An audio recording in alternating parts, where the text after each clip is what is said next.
Olá, investidor, tudo bem com você? Rodrigo Rebeck por aqui, começando mais uma aula bacana aqui no canal Bolsa Fácil, para aos poucos você ir ficando craque aí nos seus investimentos em ações na Bolsa de Valores. O assunto que eu separei para esse encontro de hoje é a situação, o cenário aí de recompra de ações quando uma companhia ela quer comprar no mercado as suas próprias ações. Num primeiro momento, você pode até achar meio estranho, você que está começando aí na Bolsa de Valores, como que a própria empresa ela quer ou ela pode recomprar suas ações. Mas a ideia dessa aula é trazer esse conteúdo mastigado para que você possa entender como que funciona e quais os benefícios aí no mercado. Quando a própria empresa lança um programa aí de recompra das suas ações, o que ela acredita? Ela acredita que as suas ações elas estão subvalorizadas no mercado, ou seja, o preço da cotação do papel está lá embaixo, ninguém quer, eu tenho interesse em adquirir as minhas próprias ações, porque no longo prazo a gente acredita, a gente apresenta, a gente demonstra uma boa gestão financeira, a gente tem confiança no futuro que esse papel tende a se valorizar. E você vai ver que a própria companhia recomprando as suas ações, os benefícios, aí a questão de escassez, a questão de dividendos nos Estados Unidos. Então a companhia, em determinados momentos, em determinados ciclos do mercado, ela acredita que as suas ações estão subvalorizadas e que vale a pena alocar o excedente de caixa para recomprar as suas próprias ações. Bom, como é que funciona esse programa, esse plano de recompra de ações? Existe toda uma regra, um passo a passo para poder fazer. A ideia é trazer mais transparência ao mercado, não fazer nada escondido, nada de surpresa. E a companhia, quando ela quer recomprar suas ações, isso acontece aqui no Brasil também, mas é mais comum nos Estados Unidos, porque você vai entender o benefício da tributação dos dividendos. Esse plano de recompra é feito através de um anúncio público, todo detalhado ali, o passo a passo como é que vai funcionar, o número de ações que a companhia deseja readquirir para sua própria tesouraria, o prazo e as condições da adquirência e da recompra desses papéis, tá certo? Essa compra ela vai acontecer diretamente na Bolsa de Valores, todo mundo vai estar avisado, então, da quantidade, de como que vai acontecer, o prazo de duração do programa e os preços eles vão ser praticados, eles vão ser adquiridos no preço de mercado. A ideia é o mais justo possível, o mais democrático possível, o mais transparente possível. Quando a companhia ela faz a recompra das suas ações, o que a gente tem aqui que a gente precisa prestar atenção? Primeira, a principal lei econômica de oferta e demanda. A gente tem aqui um cenário de escassez, então quanto menos itens ali de um produto ou serviço você tem na economia, a lei da oferta e demanda, né? Então se você tem uma oferta menor, os preços tendem a subir. Então, quando a companhia ela recompra suas ações no mercado, o que acontece? A gente tem menos ações em circulação, menos ações sendo negociadas na Bolsa de Valores e tende a acontecer, pelo efeito da escassez, tende a acontecer uma valorização.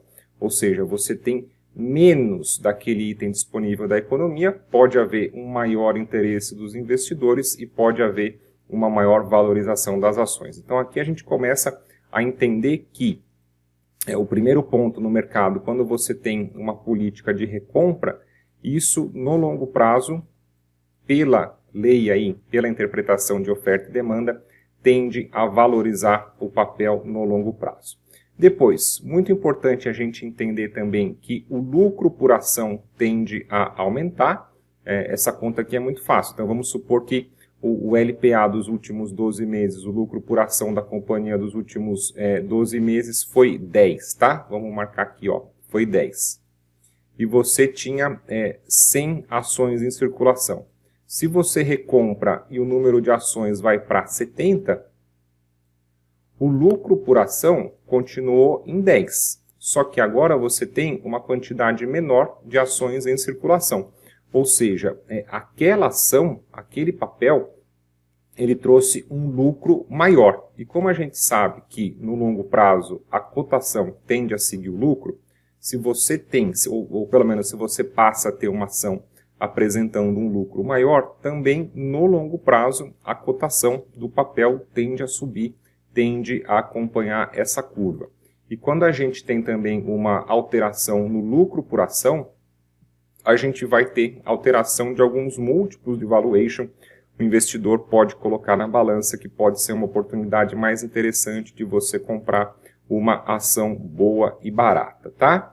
Outro ponto muito importante, acho que isso aqui é o grande pulo do gato dessa aula para você poder entender, a questão dos dividendos, de você tentar manobrar, de você tentar desviar, de você tentar não pagar o pedágio. Nos Estados Unidos, a gente tem no momento tributação de 30% sobre os dividendos retidos na fonte. Então, tanto é que a gente pode comparar as ações brasileiras, elas pagam, na média, maiores e melhores dividendos do que as ações dos Estados Unidos, porque é uma cacetada, né? É uma cacetada ali a tributação em cima dos dividendos das ações americanas. No Brasil, estou gravando esse vídeo aqui em agosto de 24, a gente tem essa discussão tramitando no Congresso. Pode ser que mais cedo ou mais tarde a gente também tenha tributação de dividendos aqui no Brasil também. Mas o que acontece? Se a companhia, o excesso de caixa, então vamos entender aqui o excesso de caixa, ou seja, a companhia teve um exercício, lucrou bastante, tem bastante dinheiro em caixa. A primeira percepção do investidor é o quê? Bom, se você está com tanto caixa sobrando assim, está com as contas em dia, com bons balanços, bons investimentos, está sobrando esse dinheiro, dá para mim na forma de dividendos que eu me interesso, né? Agora, nos Estados Unidos principalmente, se a companhia, quando ela vai distribuir esses dividendos, o leão já morde 30%. Então, o que pode ser feito? Esse excesso de caixa, ele pode ser direcionado para a recompra de ações, onde a gente tende a ter, no longo prazo, a valorização do papel. Então, vamos entender, vamos imaginar que o investidor esteja comprado, esteja posicionado na ação aqui embaixo. Ao invés dele receber dividendos maiores e melhores, dividendos mais recheados, ele pode trocar esse yield da carteira por uma valorização do papel.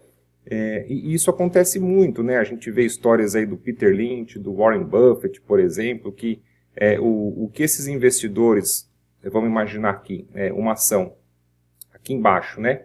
O que esses investidores eles acabaram ganhando comprando uma ação boa e barata e surfando a valorização, uma valorização exponencial no longo prazo, em alguns casos chegou a ser bem mais interessante, bem mais vantajoso do que se o papel tivesse andado de lado, imaginar assim, né? Um papel aí mais estável, e tivesse pago dividendos. Então, aconteceu da valorização do papel no longo prazo ser mais interessante do que a companhia ter pago dividendos aí ao longo do tempo. Tudo em função desse pró e contra, desses benefícios da recompra de ações em função da tributação de dividendos nos Estados Unidos, tá? Então, existe um porquê, existe um benefício, principalmente do porquê que acontece nos Estados Unidos para você poder entender melhor esse assunto, né? E a partir de agora, pelo menos aqui com essa aula, espero que você tenha entendido esse cenário e quando acontecer uma recompra de ações aqui no Brasil ou lá fora, você já fique mais prevenido, entendendo aí o porquê disso tudo, tá? Se você gostou desse vídeo, se inscreve aqui no canal, deixa sua curtida. Todos os sábados à noite tem uma aulinha nesse formato aqui de 10 minutos, trazendo algum assunto interessante para você. Em doses homeopáticas, para você ir aprendendo aos poucos. Lancei também o novo perfil no Instagram, canal Bolsa Fácil. Se quiser me seguir lá no Instagram para a gente conversar, tem dicas também ao longo da semana. E aqui na descrição dessa aula tem o meu curso online Bolsa Fácil, se caso você quiser se aprofundar no assunto, tá certo? Grande abraço para você, bons investimentos e até o nosso próximo vídeo.